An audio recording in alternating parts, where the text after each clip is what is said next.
You are infinitely loved by an infinite God. Everyone you love is infinitely loved by an infinite God. Way more than you could ever love them. Everyone you hate is infinitely loved by an infinite God. Way more powerfully than you could ever hate them. Welcome, welcome, welcome to the Love Your Unlovable podcast. I'm your host, the wildly unlovable, yet infinitely loved Eileen Chevalier. Everyone who has ever broken your heart is infinitely loved by an infinite God. So what are we talking about today, Aubin? I don't know, Mom. You tell me. What? No, you have to tell me. I thought it'd be fun after Valentine's Day and everyone, got their heart broken, obviously, because what else is going to happen on Valentine's Day? Because here's what happens. Like, there's some sweet moment and then you realize it wasn't as good as you thought, or like actually you broke someone else's heart because they sent you the flowers that were supposed to mean they like you and you didn't like them. And then it just got really awkward. Is this from personal experience? Yeah. Yeah. Or it could be really great. I mean, I also got like a bunch of roses that were very exciting before. And that was awesome. Okay. But then later, the heartbreak's going to come sooner or later. That's really encouraging. Thanks, Mom. I'm just keeping it real. I think the heartbreak always comes. Like, even Dad's broken my heart more than anyone. Yeah. Oh, yeah. So definitely. Just because you break someone's heart doesn't mean no. You're not going to not break it at some point. Yeah. So, you read some Gabriel. I did. Gabriel's amazing. If you missed Tuesday, go back and listen. I've been read from an excerpt from her new book, which is Gabriel, about Gabriel. Mm-hmm. We're not releasing the title yet, yeah. So. And you wrote it mostly in Paris, right? Well, it's funny. I was realizing when I've been writing this book for like 3 years, but it's changed vastly. Right. So it became about Gabriel. Yes. So at some point. Before I've written one book. It's called The Second Nature of Indigo. It's out now everywhere. Available in any format you enjoy listening or reading to. Reading books. And it has another book coming out, and I always kind of assumed that Gabriel's story would be in that book.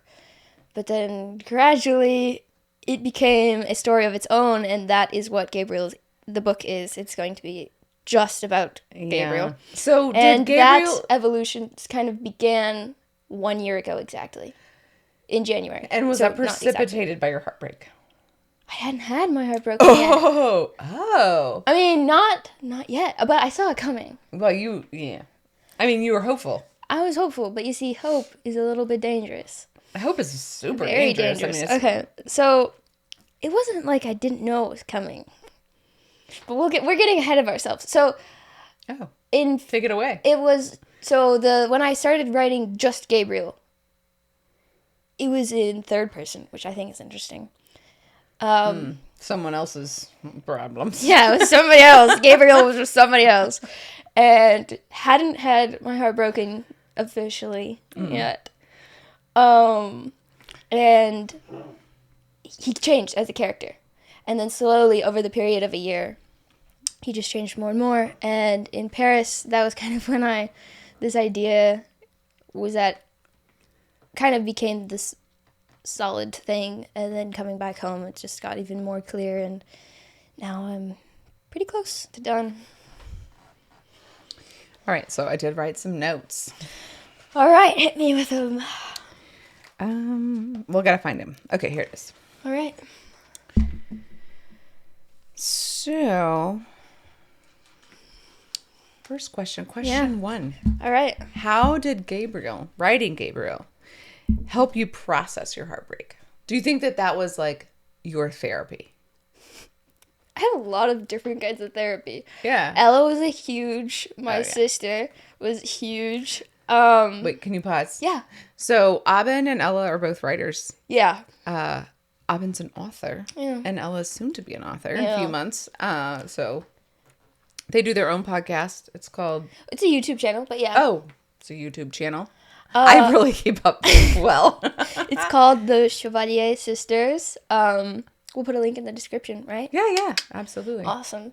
So they're like best friends. They write together. They call each other out on a lot of stuff. Oh, so much. Yeah, they encourage each other. So one thing that I think is really important in relationships, especially like partner relationships, friendships, anything, is that you call each other out on things and that you like demand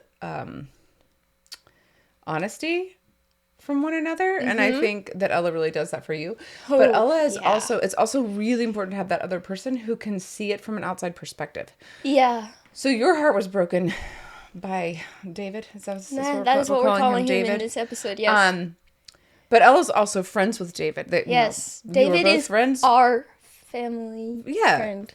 So I think it's important to have someone who loves both of you to help you process and call things out for you. So anyway, that's their relationship and why it's so easy for Ella to talk to you about the relationship, because she knows you so well and she knows how you may be perceiving things and then how things really are, and also how to move forward. Yeah. And she wants both of you to be really happy, which is a great perspective, because a lot of times in friendships, they're like, I'm taking their side. And she's not it's just like, he's dumb. And like, he deserves to be left. That's not helpful. Like, but that's like not how it is, at least for us. So, if your heart's been broken, find somebody or be that person for yourself. Like, like step outside of yourself and try to see it from an outsider perspective, because that is really helpful. So that helped you to have someone else talk to you. Oh yeah, Ella, definitely. Friend. And Ella like pulls back no punches. Ella enjoys. She's a really good therapist, but she's also really good at roasting people. So she's very insightful. She is, and that was really good for me. Gabriel, I didn't even realize at first. You're like, this character reminds me of someone. Wow, he's just gradually changing, Gabriel, and there are some minor similarities to this other person I know. Oh no, they are somehow. But you know what's funny? I was also working on my other series, which I've been working on for years, like the fantasy 4 series? years, fantasy series. And I was always like, oh, this character is very much reminds me of David. And I was like, isn't it funny that keeps happening? And then I hadn't even thought about it for Gabriel, because Gabriel was a super different character. And gradually he changed. And he started to change to be more like David. And I was like, ooh, this is not going how I expected it. But it just kept getting better and better. The story got so good. So what I think is really interesting, I think last night Ella said that you were like Gabriel. She was like, no, I think Gabriel is you. Gabriel's also me. Yes. Yeah. So do you agree? Would you say that Gabriel is also me? You haven't read all of Gabriel yet. Yeah, the kids read to us at night, and I sometimes find it hard to stay awake. I mean, not because it's not amazing, but just because just really tired. I'm just really tired. I also read most of it to them on Christmas Day. Oh, when for sure. Mom was sick, and so she was like asleep for most of it. She did wake up for this one scene, though. I do think that Gabriel is a lot like you. I definitely think that you have put a lot of your own, I mean, I don't want to say emotional baggage. It's okay. You can say that. Yeah. We demand honesty in this relationship. You put a lot of your emotional baggage in there. Wait, which bags? Which bags are we talking? It's a vague feeling. Babe. A vague feeling. Yeah, okay. Yeah. It's just a vague feeling of... Vague feeling baggage. Okay. Mm-hmm. Okay, so Paris, did it help you process it? Did it help you step away? Or did it help you realize that's what you were actually doing? Or did it not help you realize anything? It just kept becoming more and more clear. Like, I think I knew before going to Paris that this was gradually becoming... It was in Paris. Okay, back up. All right, so I started writing this new version of Gabriel. And I didn't super understand him. It took a while to meet this new Gabriel person as his own character. And as I was doing that, I was getting closer and closer to June. So June is when this heartbreak happened. And also in June, I decided to move to Europe for Yeah. I was completely outside of the heartbreak, but it does sound funny when you put it together like that. It's the city of love.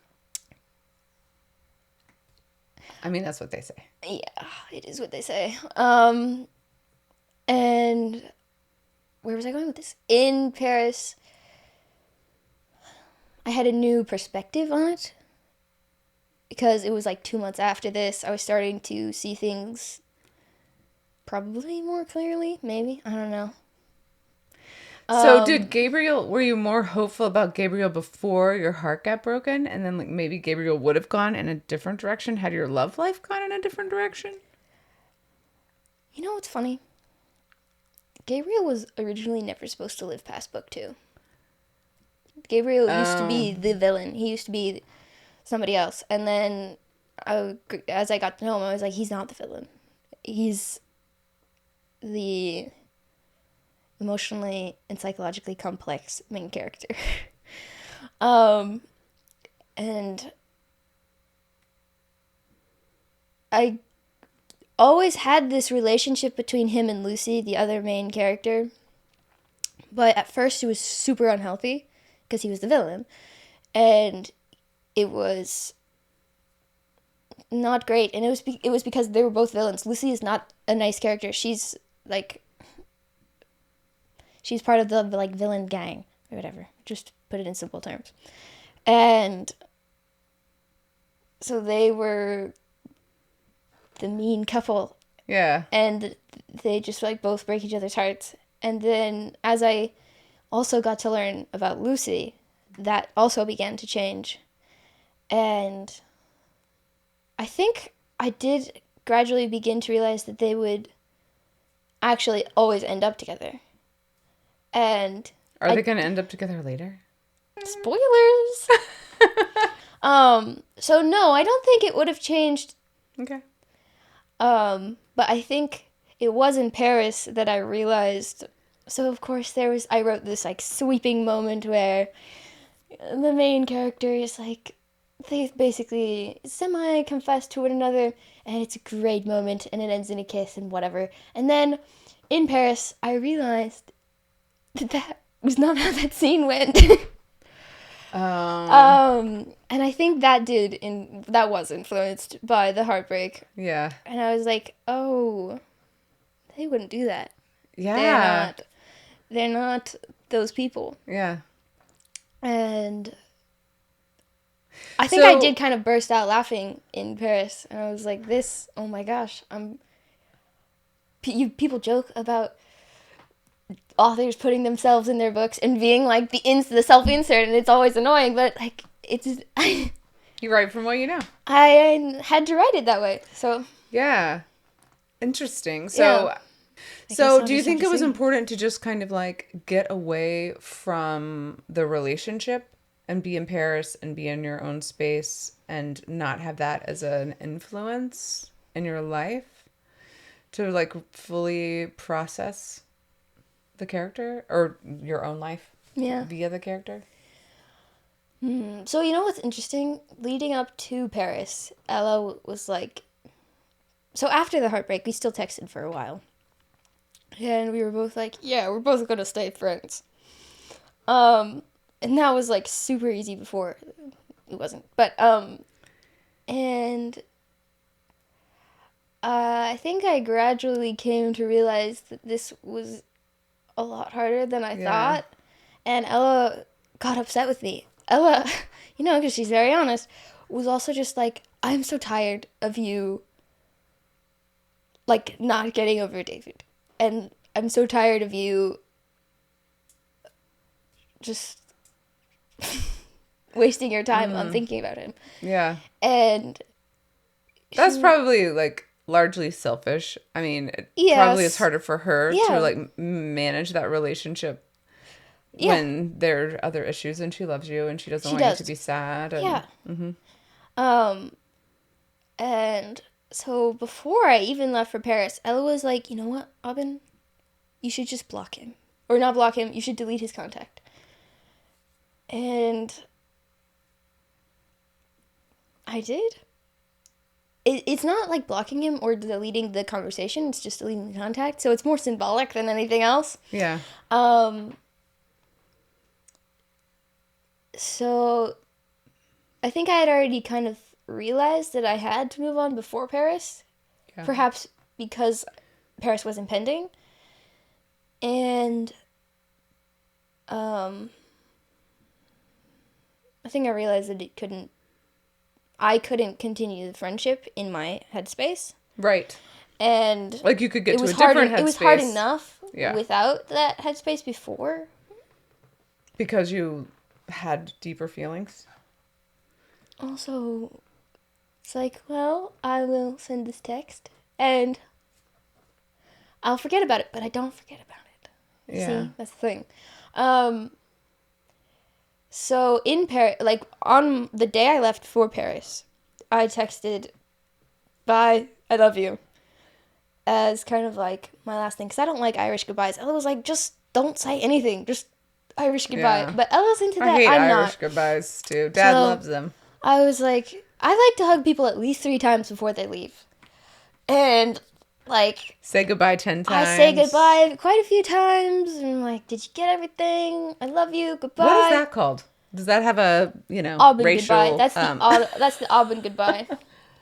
And I think because that is so in my nature, it's hard for me not to say, like, I love you. Like, it's because it's true. I do truly love David. And it was, yes, I think part of that was that I was like, it's unnatural for me not to say this. Right. And it's not like I don't feel weird telling my other friends that I love them. Because sometimes, I feel like people don't always accept affection super well, or they think it's, like, strange. But it's also... Go ahead. No, I think that when I was younger, it was more odd. Really? But now that I'm older, like, with my friends, often it's just, I love you. Like, with Kirsten, for sure. Yeah. Like, it's very common for us to express our love to each other. Maybe that's because you guys understand what it means to have each other more. Right. And you guys are more secure in your relationship. I think I'm gradually getting that way with my friends here in North Carolina. And what's really great is that they're starting to do it to me too. Like this one friend told me recently, like, the reason I hug my friends is because you started doing that with me. And like that makes me so happy. Yeah. Because hugs are my favorite thing in the whole world. I know. You're a snuggler. I am. And where was I going with this? I think... So the Irish goodbye. Irish goodbye. You were saying goodbye. I couldn't not say goodbye. I still said goodbye. I love you. And when he was usually the one not to write back, then it was me. Like, then I was the one not writing back. And at first when I got to Paris, everything was insane. It was like, learn 8 tons of information per day, take care of a child, and be without your family and no friends, and just try to speak do French it and work 10 hours a day and learn how to navigate the city and everything don't wear your purse like that and like blah da da da da and time changed, so I was exhausted, so I couldn't think about anything for the first 2 weeks. Yeah. And then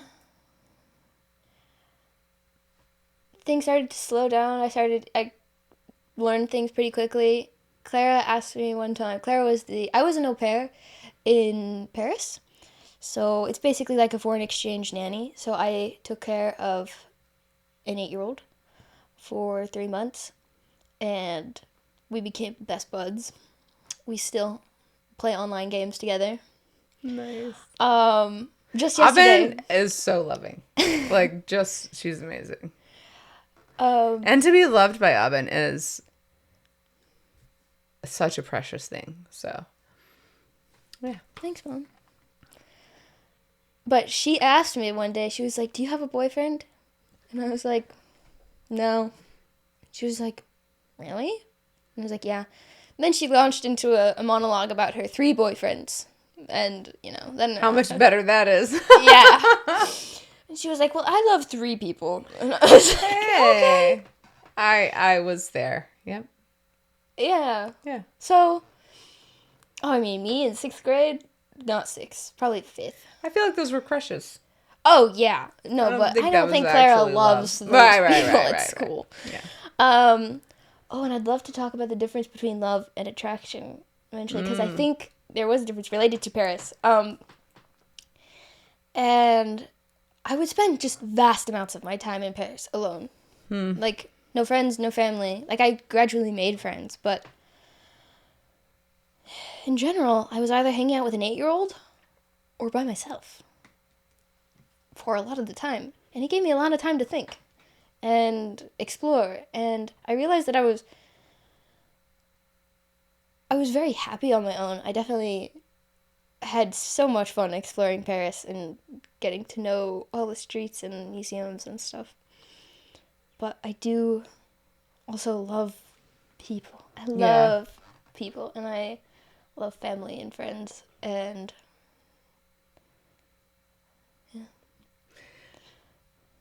Yeah. I think so. Yeah. Tell me difference between love and attraction. What are your thoughts? So I'll give the example first. So in Paris, there was this other guy. Let's call him. I'm trying to think of a male name that I don't Gerald. have. Gerald. David and Gerald. Okay, that's interesting. All right, so Gerald. I met Gerald in Paris, and Gerald. Gerard. How would they say it in Paris? Gerald. And Gerald had some similarities to David. Oh. Definitely, they were both kind of my type. We know your type. Yes, we do. But I was always so worried that David was going to because I was so worried that the topic of types was going to come up in any of our conversations. That would have just been embarrassing. Yeah. For me.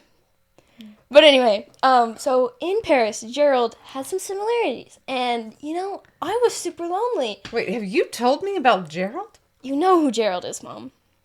I'm just not gonna say his name. I don't know who Gerald is. You do, but anyway, and Gerald was in Paris? Gerald was in Paris. You were attracted to him? Okay, so here's the thing. Just a yes or no. Yes. But just because he fit the description. Well, I wonder if genetically you always knew who you would be. And you knew what a good genetic match would be for you. oh, I'm probably really good at that. Yeah. But he did music. He's in Paris. He's getting out. He's doing stuff. Interesting. Wow. I had no idea. But I was like, there are so many similarities. I could not help but compare the two. And yet, I could never love Gerald. Oh. I could never, ever love him. I Oh. could never marry him. I could never, live long-term with him. I felt But you no could do feelings. those things with David? Okay, so... Okay, we are taking this one step at a time. There was a level of love that I feel for David That's just like goes actual love. so much. Yes. So it's just so vastly different. Yeah. Right, that you would just Sure. love him regardless of circumstance. Yeah, if I met Yeah. him in a different circumstance tomorrow and had amnesia, I would. It'll happen again. Yeah. And I think it was his, David's heart and mind are just so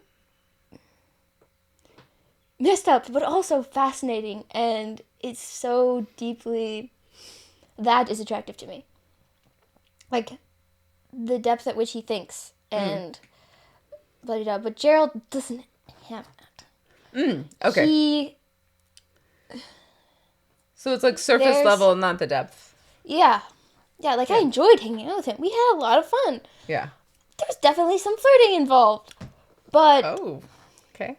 hey, at first, I was so confused. He was like, he was also, you know, gay, and I was like, at first I was like, okay, cool, we'll be friends, and then I was like, oh my gosh, I think you have a crush on me. That's so funny. I dated a couple gay guys.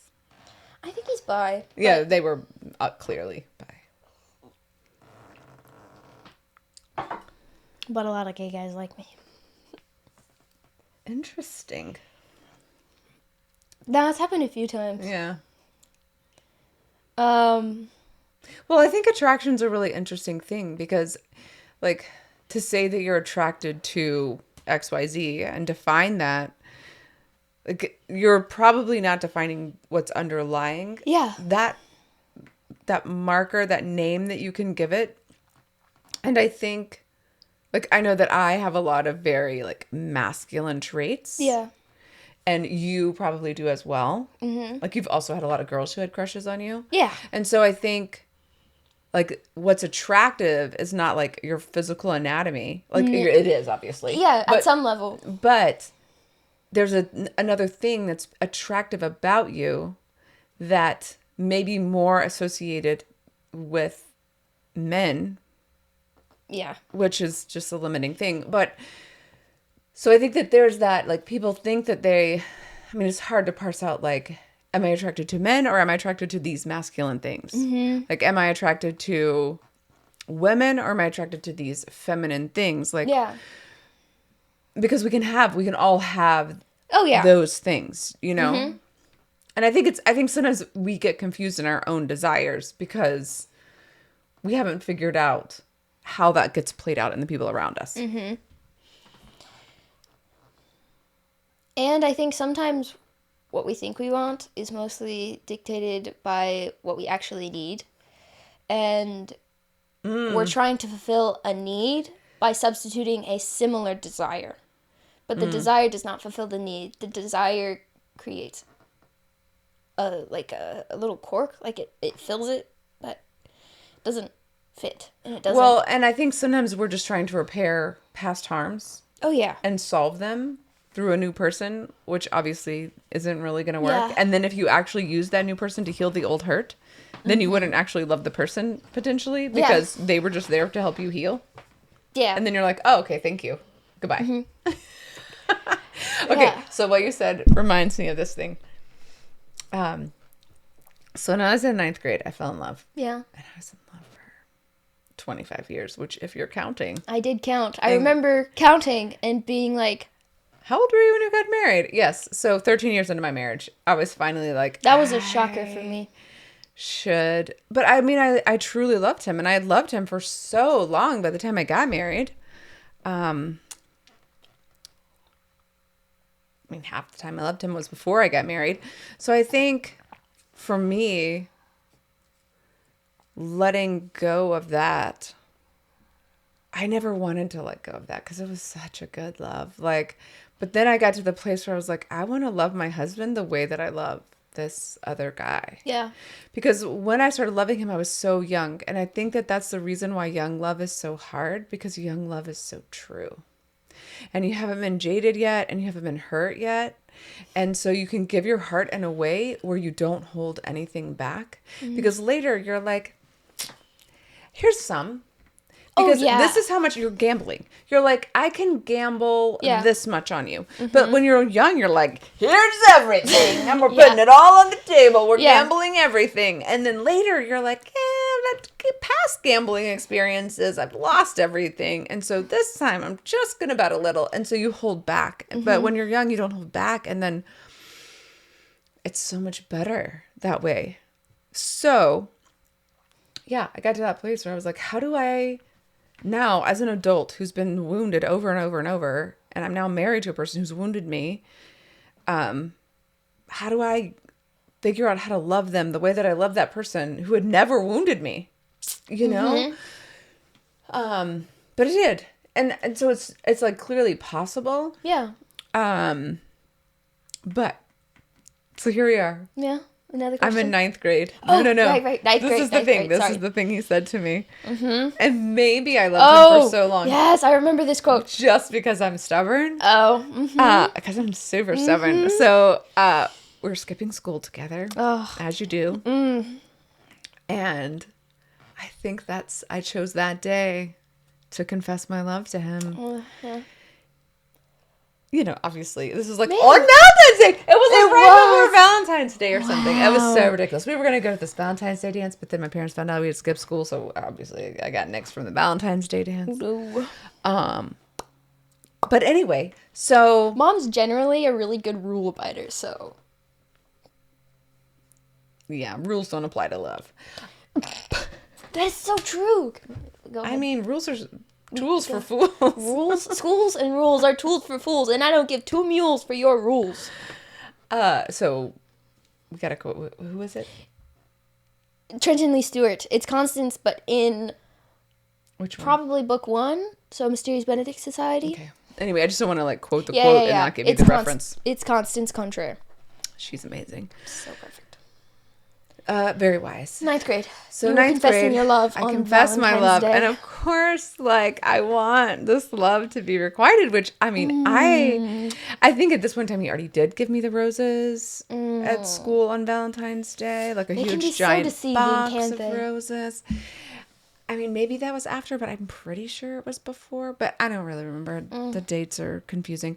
Anyway, he says to me, sometimes. I mean, he's like a wise, like junior. Sometimes you think that you love someone, but then you realize that you don't. And I was like, what are you trying to say here? And why am I skipping school? You know? And you're telling me that sometimes, like, do you not love me? Did you think you loved me? It's just like I was. Yeah, that would be tough. Dang. Yeah, it was really odd. But I think that that's true. I think what he said is true. Yeah. That sometimes you think you love someone and then you realize that you don't. Yeah. For sure. But I truly did love him for just an excessive amount of time. I remember going and visiting him when he lived in New York, and he and a friend of his and I were all hanging out, and we were in a taxi together. But the guy was in love with the left, and so I was just talking to his friend, and his friend was like, so, I don't know, he like asked me about him, and I was like, oh yeah, I'm totally in love with him. Like, it's just true. Like, obviously.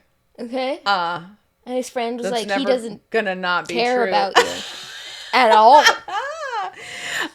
Yeah, I mean, there was like Heartbreak, I think, when I was in ninth grade, and then there was like Heartbreak the second time around. Yeah. It just keeps getting worse.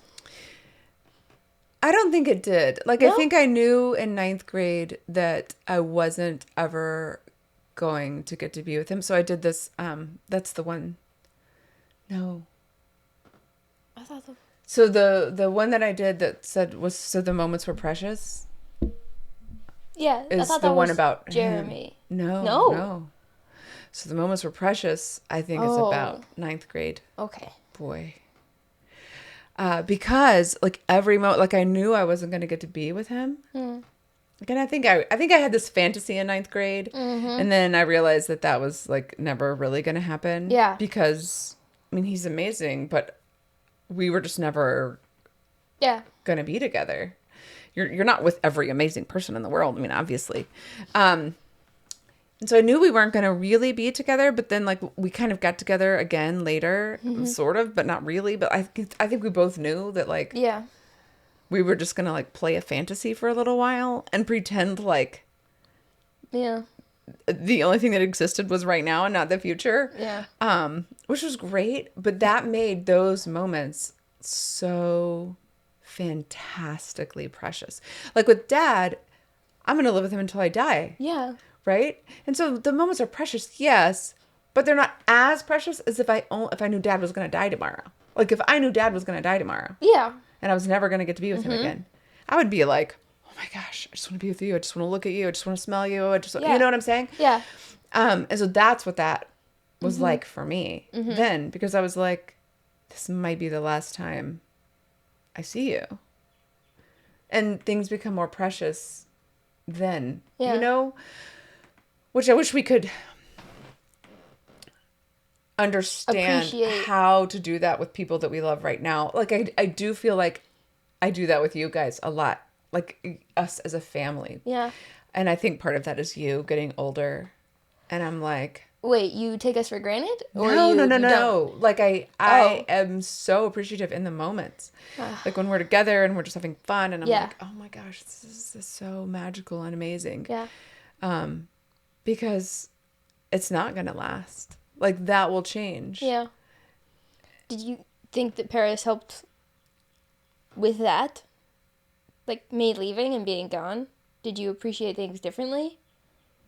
No, I think like, obviously, you're an adult. You were always going to become an adult. You were always going to leave and have your own family. It's not going to be like, we're going to do family snuggle and all hang out, just the 5 of us. You know, like, that's what we do. And at some point, that's going to not be there. And that time keeps getting closer and closer. So we're just going to really enjoy it and remember it. Yeah. So I have a question. Oh, yeah. Would you still say that living that fantasy in New York and those moments, would you still say it was all worth it? Like, would you play the story would you play the story out the same way again? I don't know that I could play it any other way. You know? Okay. Just like you were saying, like, if you met David all over again, you would still fall in love with him. Like, I don't think I could have ever... It would probably be slightly different. Not fallen in love. It would probably be a little different this time. I think I'm older and wiser now. I'm gonna hope. Yeah, but I mean... You mean, had I not met him when I was young? I don't know. I was just asking if, like... I guess a friend asked me this question before I had told David that I loved him. She was like, do you think it's better to love and have lost or never have loved at all? And I was like, well, it's definitely better to never, because, I was still, like, denying my feelings. Wait, you so said like, never love at all? I was like, well, we can still love people, but just, like, from a distance. Wait, I'm sorry. So you were saying it's better to never have loved at all? I was... Delusional? Yes, I was. Because I think I was like... Because I wanted to tell him so bad, and I think I knew exactly what would happen. And I hated that. I hated that so much. Yeah. That I was like, well, I'm not going to do it. Watch me. And then you did it. And then I did it. Yeah, and then it happened. Exactly as you thought. Exactly like you thought. I think if you try to run away, I mean, what's the point of running away? Yeah, I mean... Man. Well, and I think you can't run away from the truth of who you are, and I think we can change as people. Yeah. But only so much. Yeah. So there was a period of time where he was not around, and we kind of we lost touch for a while, and we'd only been friends at that point. I mean, we've only ever been friends, but and the power went out at our house, and it was just me and my siblings and me in the house. We were staying up late because we wanted to, and all the lights were out, and it was fun. So we started telling each other, like, fun secrets. And yeah, I feel like I need this higher. Sorry, I just don't want people to miss what you're saying. Yeah. Can you tighten that? Yeah. Is that tighter? Better? Is it okay? Maybe.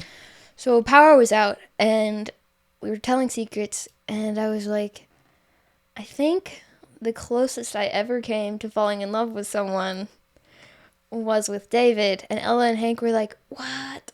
I mean, I think Hank was surprised, but Ella wasn't, which kind of makes sense. And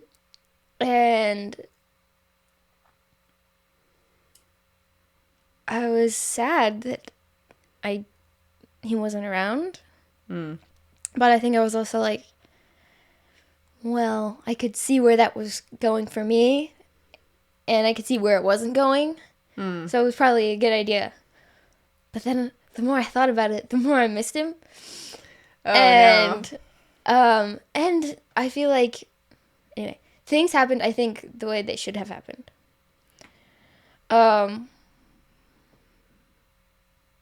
And the like time we did spend with him, I feel it reminds me of what you were saying with like those precious moments. It's like the time we spent with him was Inherently precious. So yes, Yeah. and it was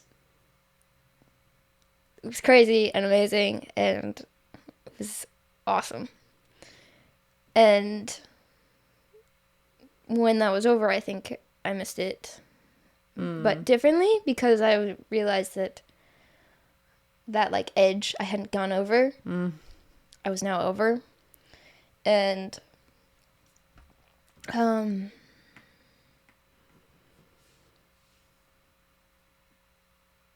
but it also only became more clear that my feelings probably wouldn't be reciprocated. And then, but also might have been. But probably weren't, but might have been. Ooh, but maybe. So the guy who said to me, sometimes you think Yeah. you love someone, you realize you don't. Mm-hmm. What if? What if? Sometimes you think you don't love someone, And you do. but you really do. You say you don't love them. Yeah, like me saying I didn't love.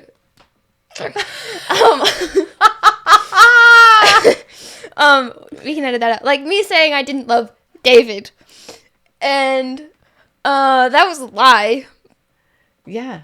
that I told quite a few times. I think Ella asked me.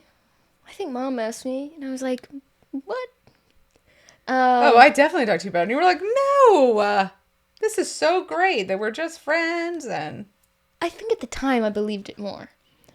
And right. And I think that's true. Like, I think Yes, you can yes, convince yes, yes, yourself yes. that you Yeah. don't feel the way you feel. Yeah. But why do you think that is? Like, why do you think it's important for us? Like, why do you think that people go to the trouble of lying to themselves?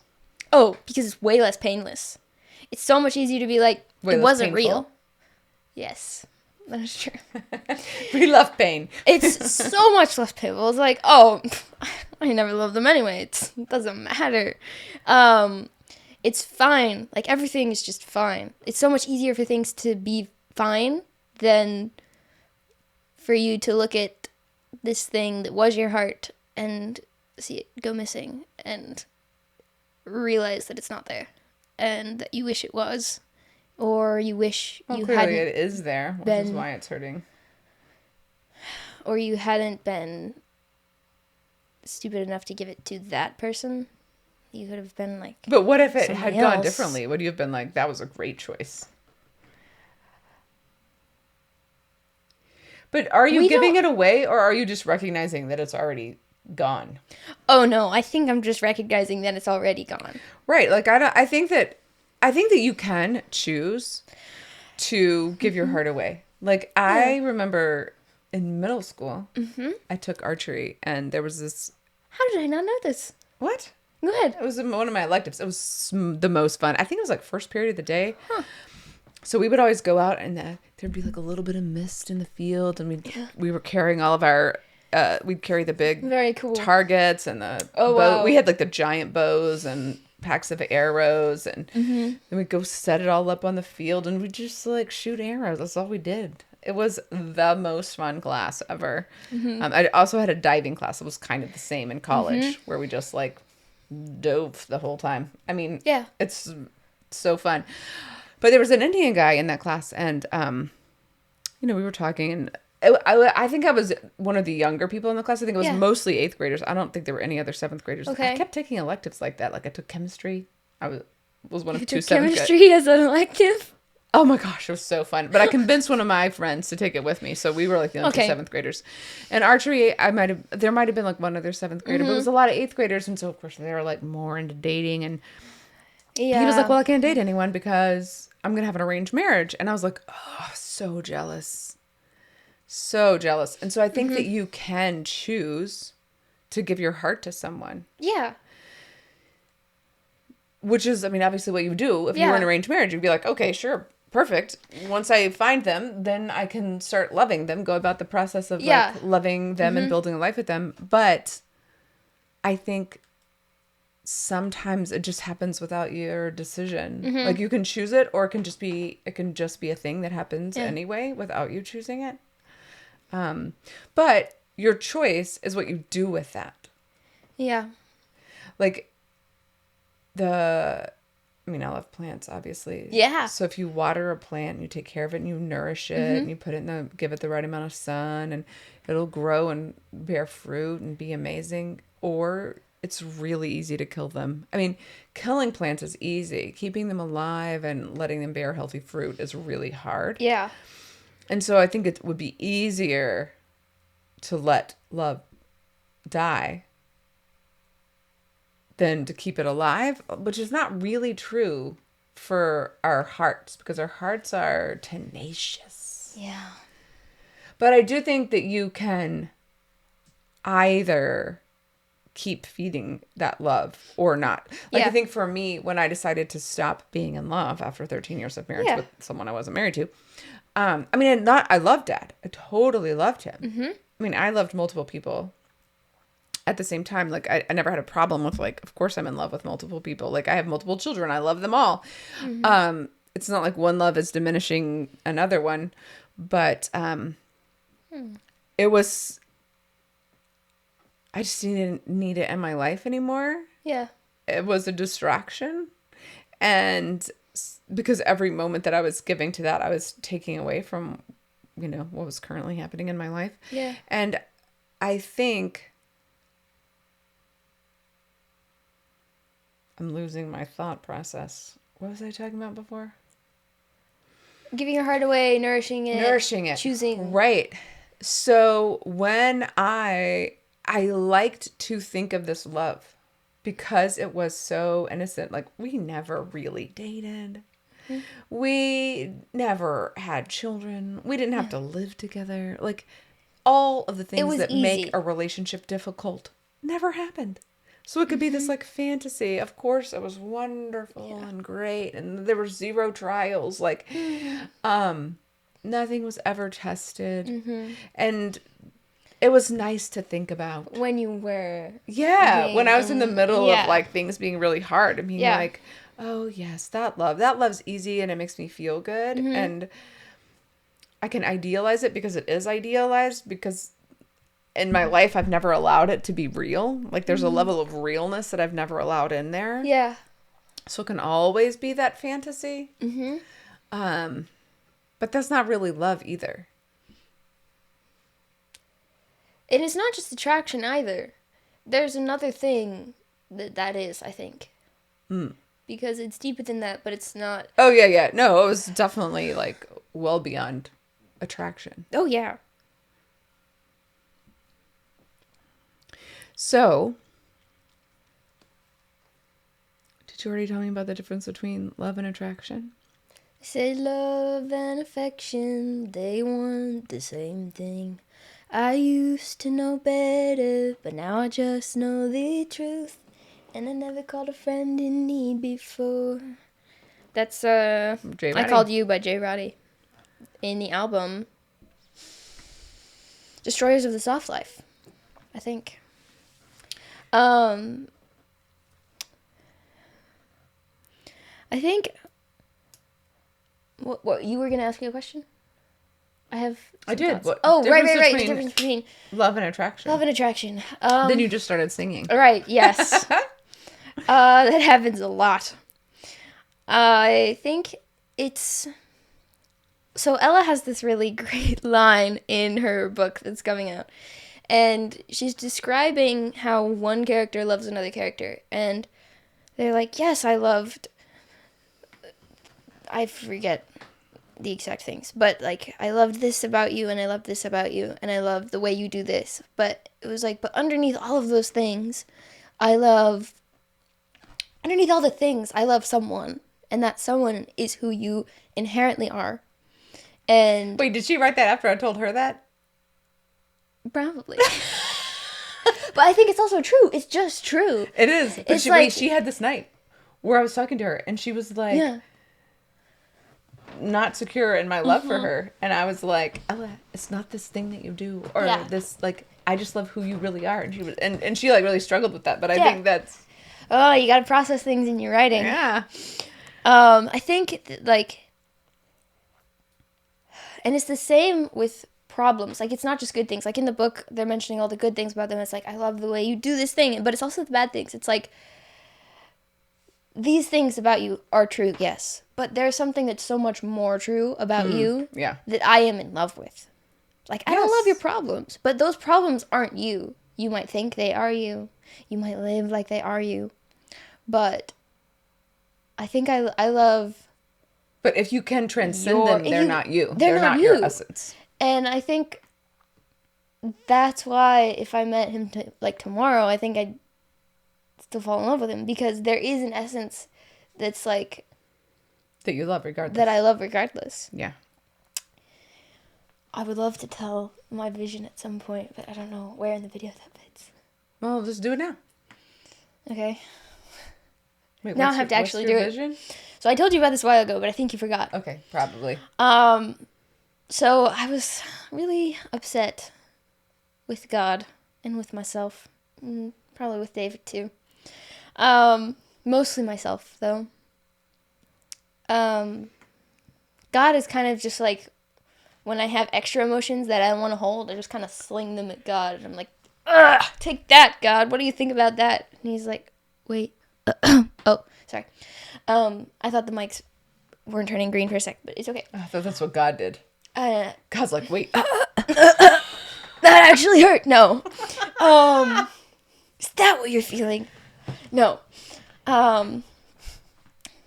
When you have extra feelings, When you have extra feelings, I throw them at God. And I was like, God, I want to like, just, can you just tell me something? Can you be communicative right now? And just about how it could go. Like, could you just be clear? And I have never had like a vision except for that one. Like, I've had like snatches of stuff. Like, I've been able to remote find Mom's earbuds a few times. But it was different with the vision, because I often feel myself trying to take control of the thing, and with this I just let it was happen. so desperate that I really let go. I actually nice. let go, and I just felt it proceed, like going through me. I was watching it. I was receiving it rather than directing. Yes, exactly. So I wrote, this is important. I'm in this vision, and I know exactly where I am the second I arrive. And I'm in a short film that I wrote. In real life? In real life. Okay. I did not write it about us.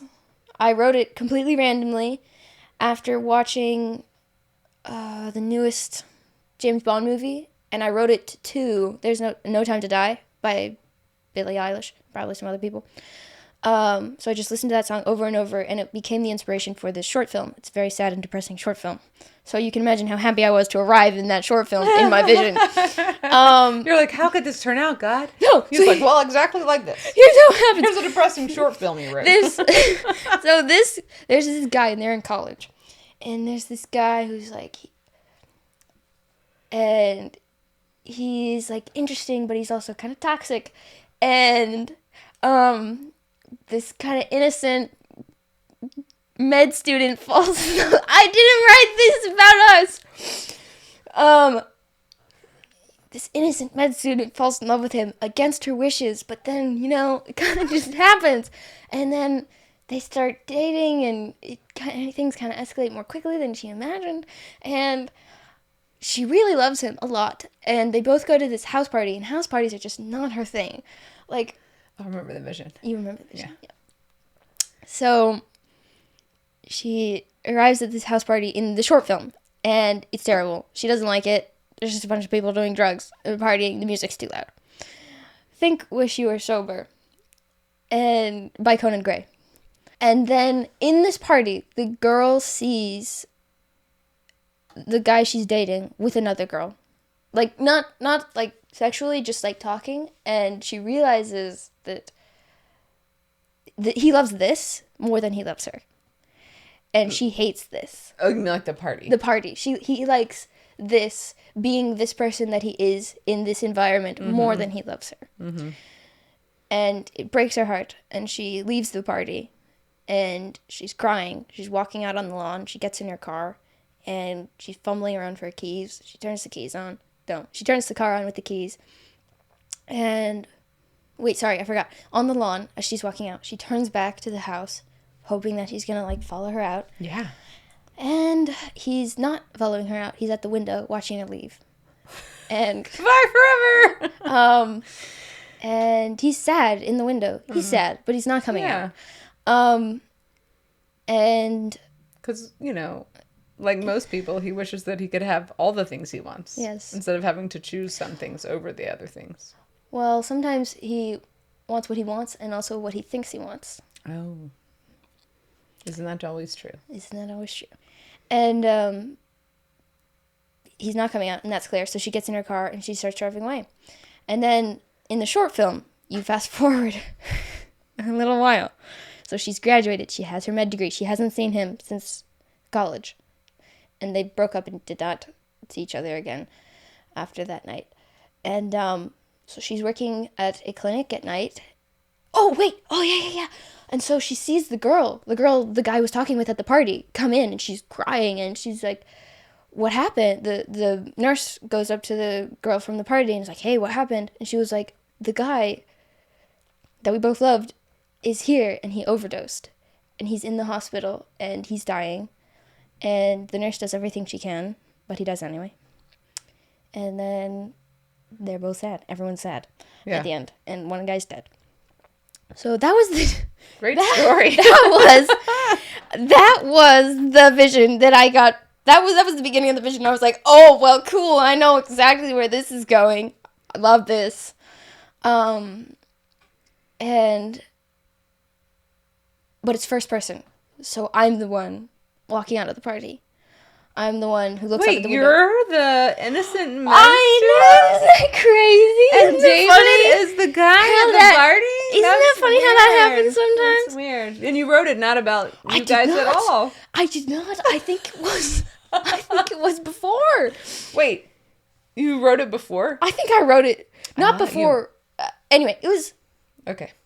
I think I wrote it completely not thinking about us.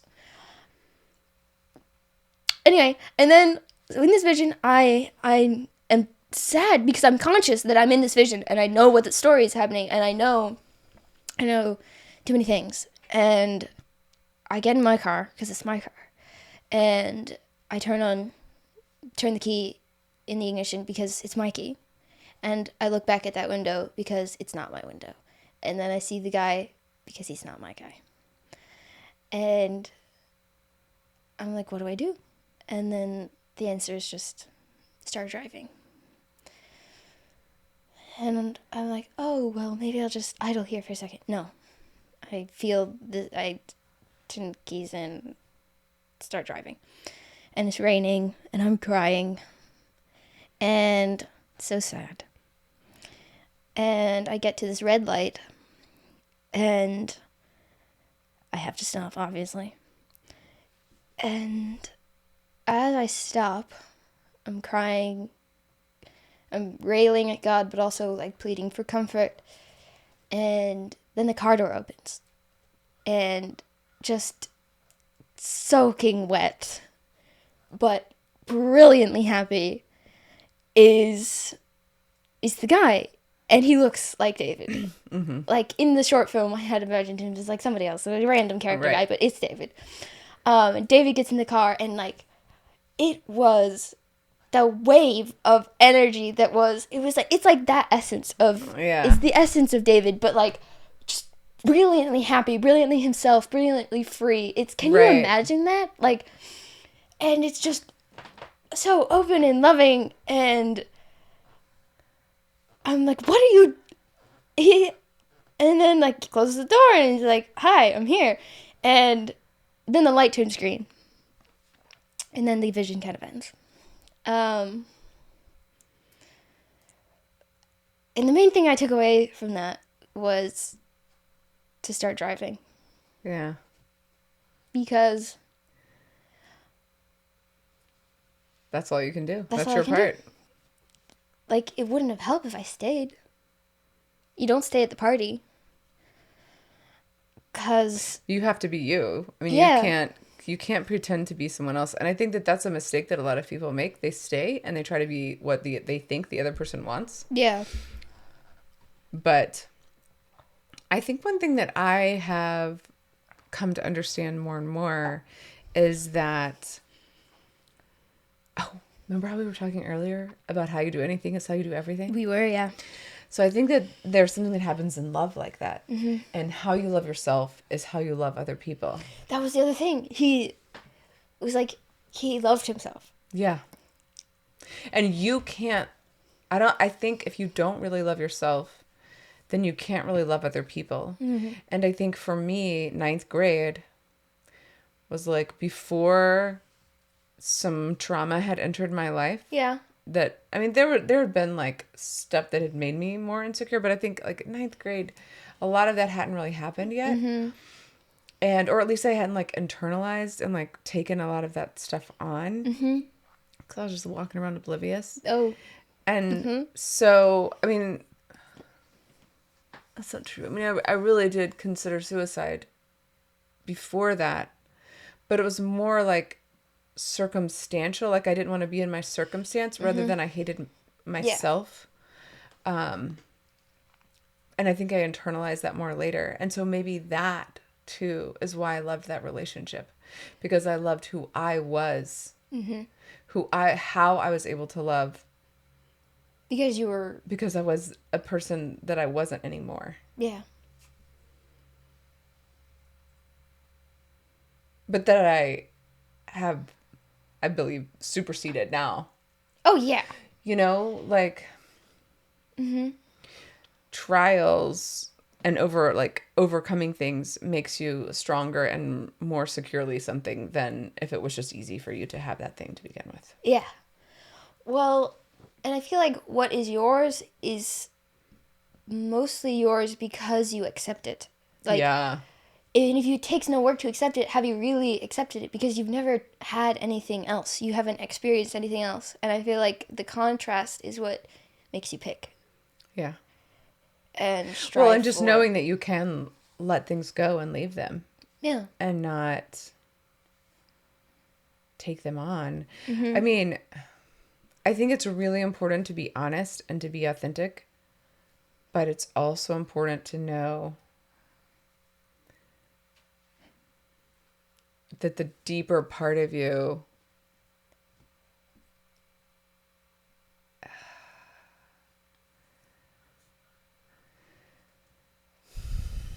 I don't know how to say this. Like, I think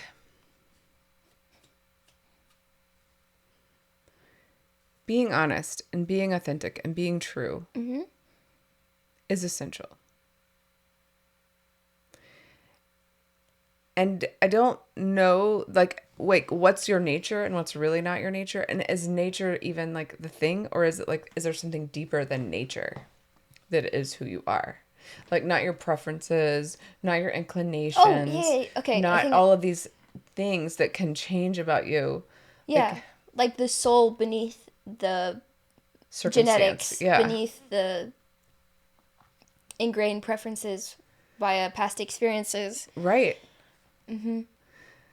Anyway, yeah. My favorite quote about love ever is Ayn Rand in The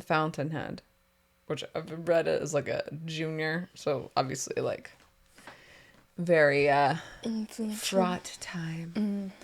Still like totally in love with that guy. And one of the characters said, now I'm probably gonna like actually quote it wrong, but you can't say I love you without knowing how to say I, which is so brilliant.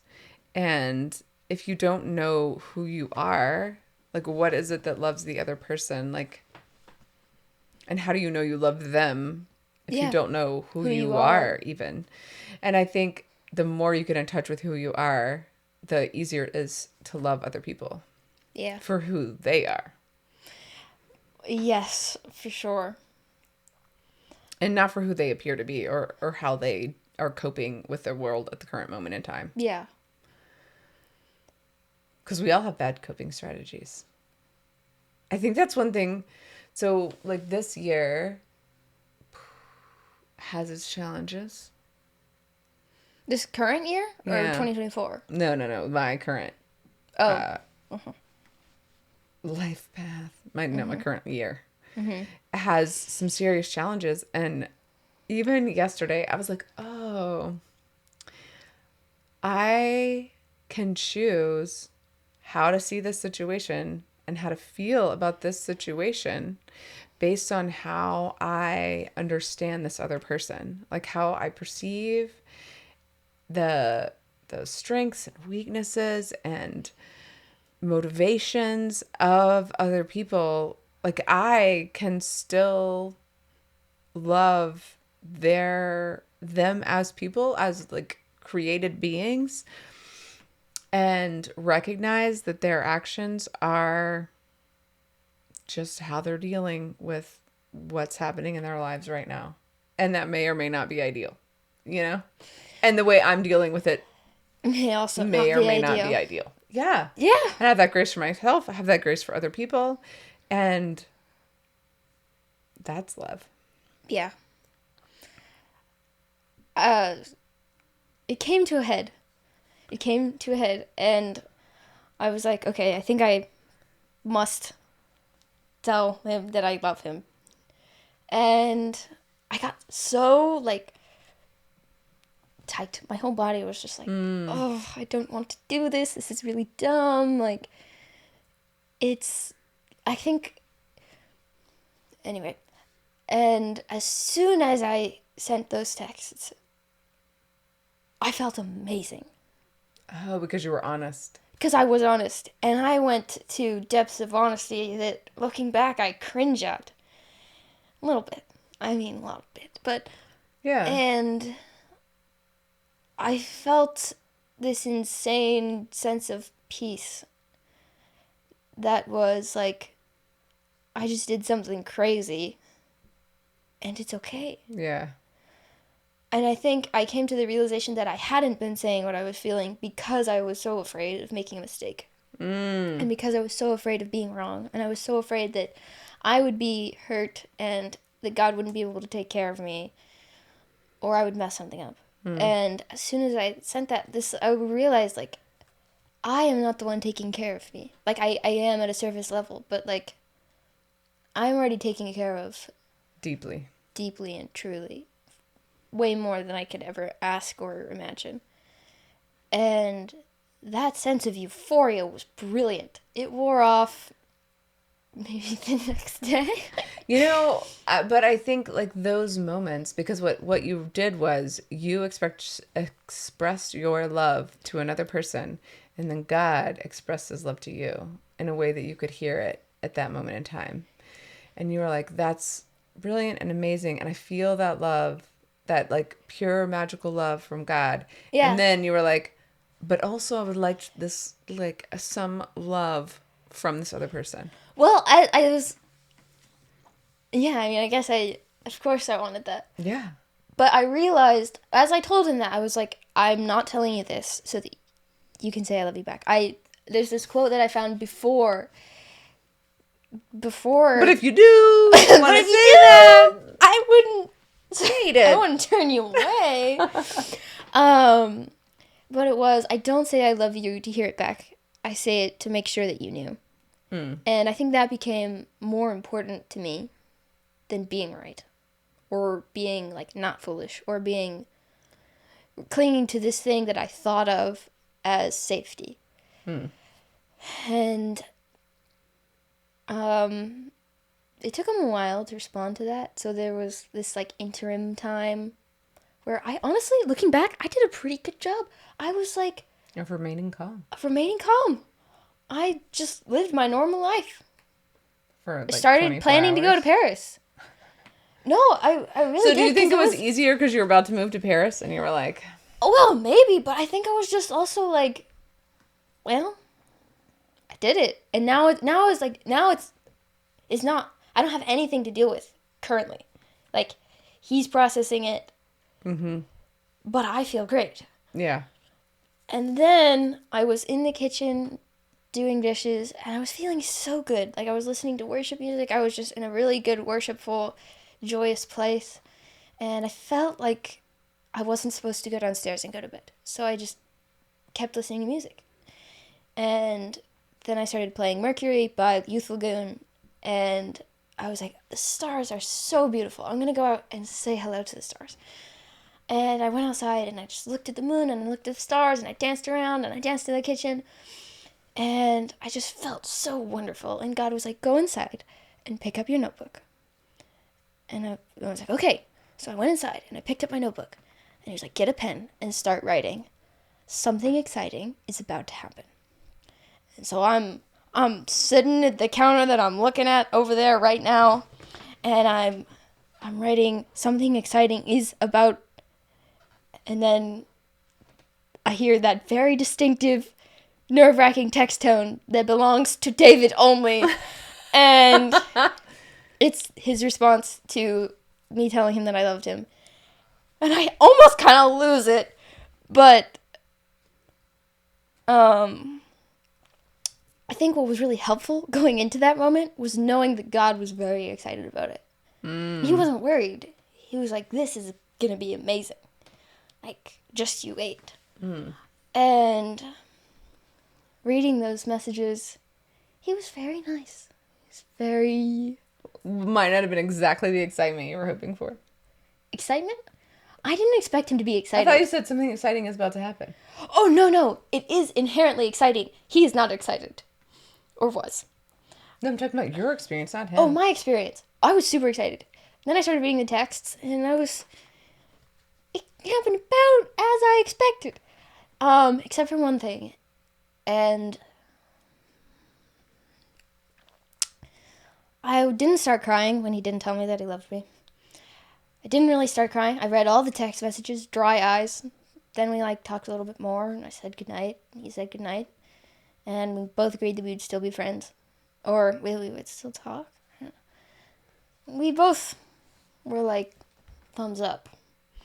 And then I went to bed, and I picked up my notebook, and I know this because I started writing, and I was like, I'm not going to write a lot tonight. But I'm just going to say one thing, and then I went on for 3 more pages. And that was when I started crying. And it wasn't because he said he didn't love me. It was because... Did he say he didn't love you, or did he just not He never said he didn't love me. It's okay to cry. We cry all the time on our podcast. It's totally No, fine. I feel good. Okay, just want to let you know. Yeah. No, I feel free to cry. Yeah, okay, cool. I started crying when he said something about the early days of us knowing each other and that friendship. And it kind of made me question if he thought we were friends and if I was just some nagging little gnat flying around his ear bothering him, and he indulged me because it was convenient for him and it was easier than just saying hey, stop texting me, you're boring and I don't like you. And I don't think that's true, but that question of did that friendship, because that mattered a lot to me. Yeah. I had lost most of my friends. Okay, I might actually start crying now. I was I've always had trouble keeping friends. And I have loved so many friends. I know, and you love them so well. I love them a lot. And most of the time, They don't love you back. they don't the love me same back. way. I know. Sometimes not even at all. And more than anything in my life, I think my relationship with friends has always been what I felt cursed in. Because I would just love people. With wild abandon. Yeah. And they would just turn around and make fun of me and betray me and be manipulative and a little bit abusive. And But they can't give you what they don't have. I know. I just love imperfect people. And I love myself, and I'm also imperfect. We're all imperfect. Yeah. So it's like, and I know I know those friendships, like, those people were so unloved, so of course they couldn't love me, but that's still hard, and I always felt cursed in that. And then I was, like, in middle school, I started having more friends, and middle school was great for me, unlike most people. And, like, I was top of my game, man. I had so many friends, and I thought they were friends with me, and then I kind of all crashed and burned in high school. And I, like, right before the trip, I had just gone through a really hard friend breakup, and I was like, nobody fucking loves me as a friend. Like, most people on the trip, on our USA trip that we were on for 5 months, would be like, oh, isn't it so hard to leave your friends behind? And I was like, who are you talking about? I have one friend. She's really quiet, and we don't really text that much. We do love each other a lot. She's like, I left nothing nothing in North Carolina, like, friend-wise. But I did make friends on the trip, and those friendships were really cool. I made 3 friends. I still text or keep up with all of them. Nice. Not a lot, but Yeah. and so I think We met some great people. we did. Yeah. That more than anything, him saying like he was maybe the thought, my interpretation of, like, maybe that friendship wasn't really meaningful or important to him as it was to me. That's what started me crying, and I was like, I am cursed. No, but you remember when I was saying earlier, like, we gamble less with our love? Oh yeah, no, I definitely felt that. Like, No, but I think for him, even if what he said was true, right? I think maybe there were 2 things going on. One was the just, like, pure enjoyment and fun of that. Mm-hmm. And then I think one part of it was probably total fear.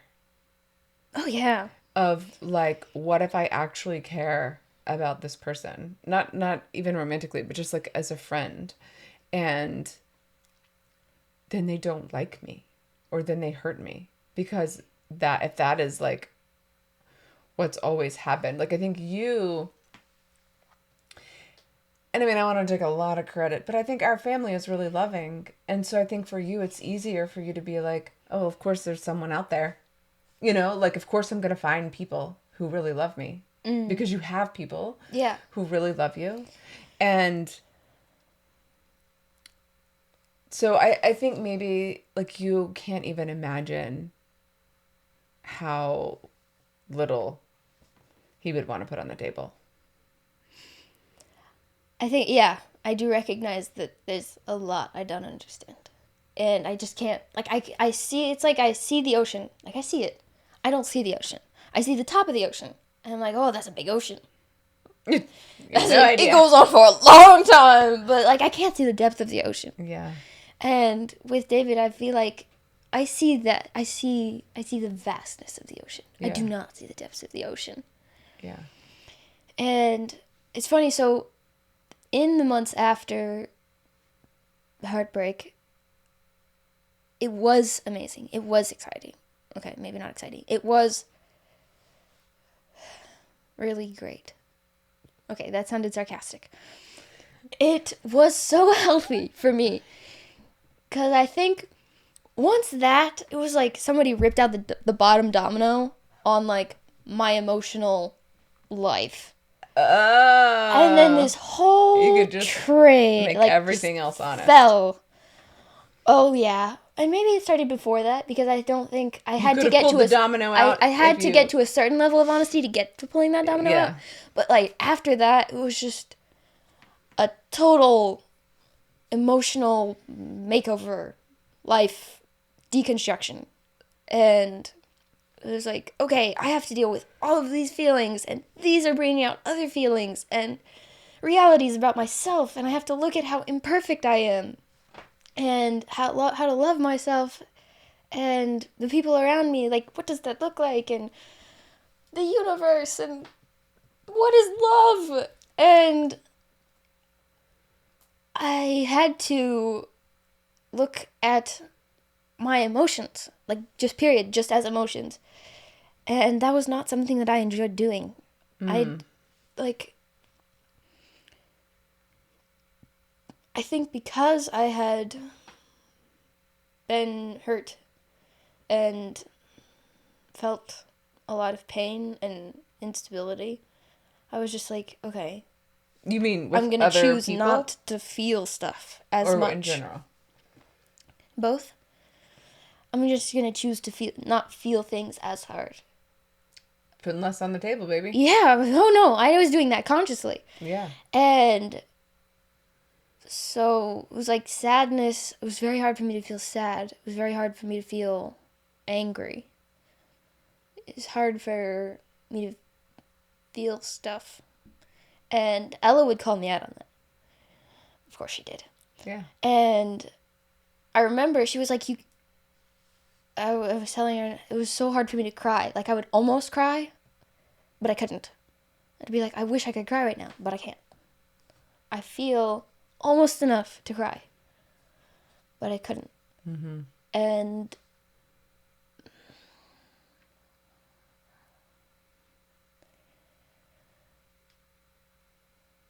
definitely cried after after hearing back.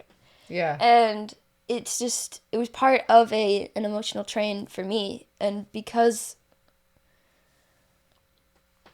of that, I became a better person. Mm-hmm. And what do you mean by better? Do you mean like more that's a good question. Honest with yourself, more honest with other people? More I think I became more fearless, but not less emotional. I started looking at my emotions more, but stopped being as afraid of them.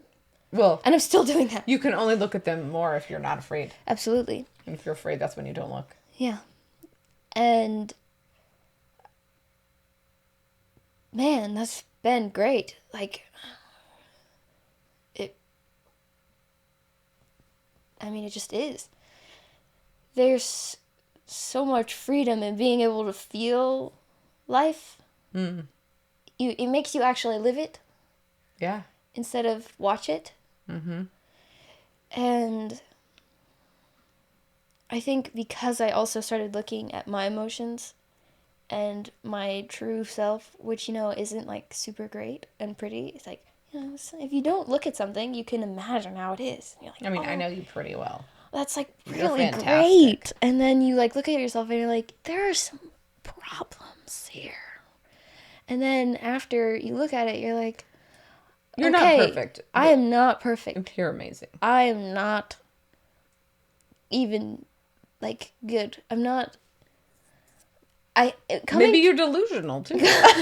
Coming to terms with my own self makes it so much easier to come to terms with everyone else. Absolutely. Like, when you look at how imperfect you are yourself, you look around and you're like, I'm no longer surprised by the imperfectness of the world. And I have empathy towards so much more of life than I have ever had before. And that is probably one of the most rewarding experiences, no matter how hard it is. Like, I look at my friends, and sometimes they don't do that. They, like, choose not to look at themselves. Yeah. And then when the world is... Am I allowed to cuss on here? Yes. Okay.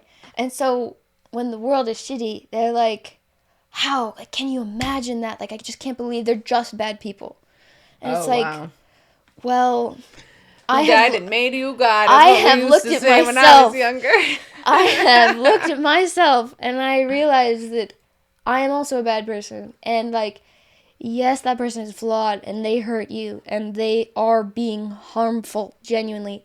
No excuses. But you can't write them off like that. That's not... Well... It's not like... Just the wrong tree. It is the wrong tree. And I feel like last year was my year of confidence. It was just me learning how to be more confident. 2024. And this year is non-judgment. This is the year of just, like, it's not my place to judge the world. It's not my place to figure out what's right and wrong in life. It's my place.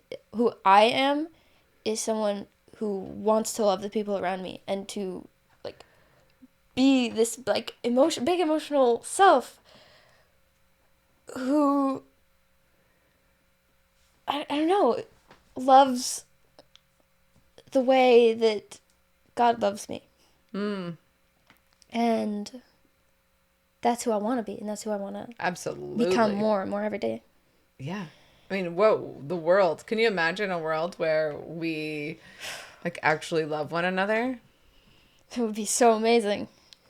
Yeah. It's kind of why I am You're doing starting the this podcast. I'm Yes. like, guys, if we could all just get together. Yes. And love everyone, including ourselves. So. Then it'd be amazing. Yeah. And free and powerful. Because you're never going to get somebody to do what you want them to do, because what you want them to do is going to change. And so even if you got them to do everything you wanted them to do, you would then come up with some other new thing that you want them to do, and you would still be disappointed. Yeah. So you can't make that a criteria, including to yourself. You can't make that like, I'll love myself when I'm whatever. Yeah. No, you won't. If you don't love yourself now, you're never going to love yourself. Like, you have to love yourself in spite of all the flaws. Mm-hmm. You have to love people in spite of all their flaws. Like, that isn't going to change. There's this line in a song. I wish I could remember the name right now. But it's, if you always want more, then there's nothing to gain. Like, if you are never satisfied, you're always going to be unsatisfied. Yeah. Like, you can't, if you always want more, there's nothing to have. Because it's never enough. And what you really want is enough. What you really want is enough. But if you decide now is enough, I think it's... We used to talk about the fakers in LA, but now you're one of them, and damn, it hurts to say. Should have seen it coming from a mile away, a mile away. I think it's City of Angels. Yeah. Oh, that's LA. Yeah, I know. I know. Good title. Yep. Yes, it is. So, yeah. I don't remember the artist, but you'll find it if you look for City of Angels and those lyrics.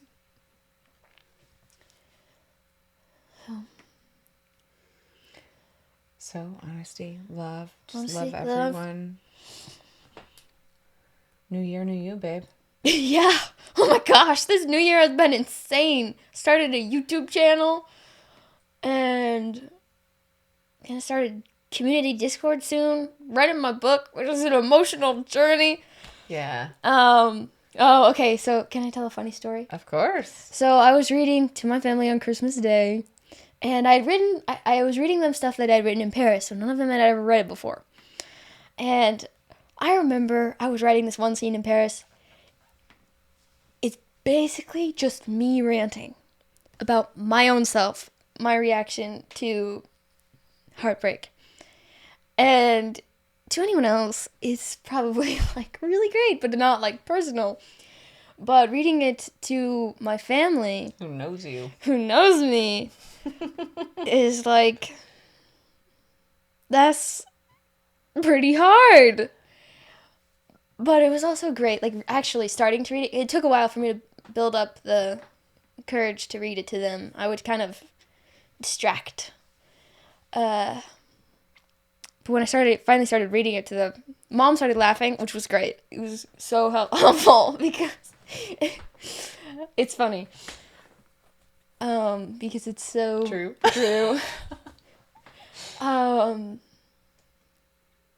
Yeah, there were a bunch of things that I wanted to read from the. Oh, you want to read stuff now?